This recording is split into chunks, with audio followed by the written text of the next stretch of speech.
My name is William Perkinson, and I'm here to give you instructions on how to sharpen scissors. This is a basic household pair of scissors. If you've got a sharpening stone, it's going to be real easy.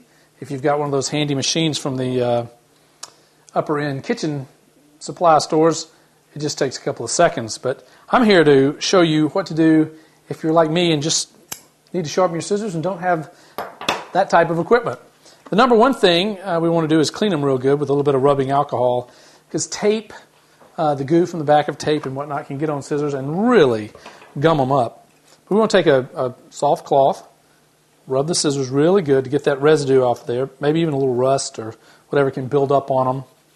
And then we're going to start the sharpening procedures. We have three ways to sharpen them today.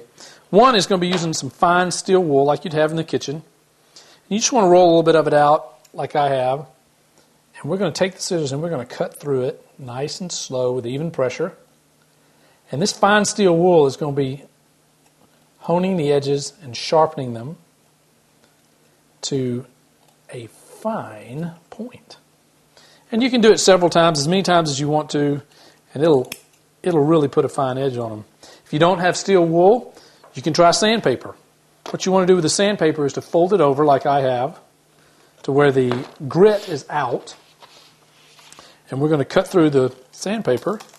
And this too, what it does, it's an abrasive. It goes along that edge, puts a fine point on the edge, cleans up the rust and the buildup that might still be left.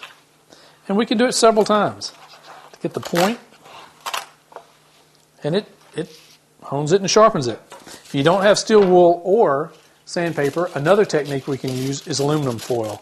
We want to fold it over several times, get it to the right thickness or the desired thickness, and we're going to cut along lengthwise. I can tell I've already sharpened it. Look how easy that's going through there. We'll do it 2 or 3 times, just putting a little finer point on it each time. I've got a pretty sharp pair of scissors. Let's see. Like a hot knife through butter. All right. I'm William Perkinson, and that's how to sharpen your scissors.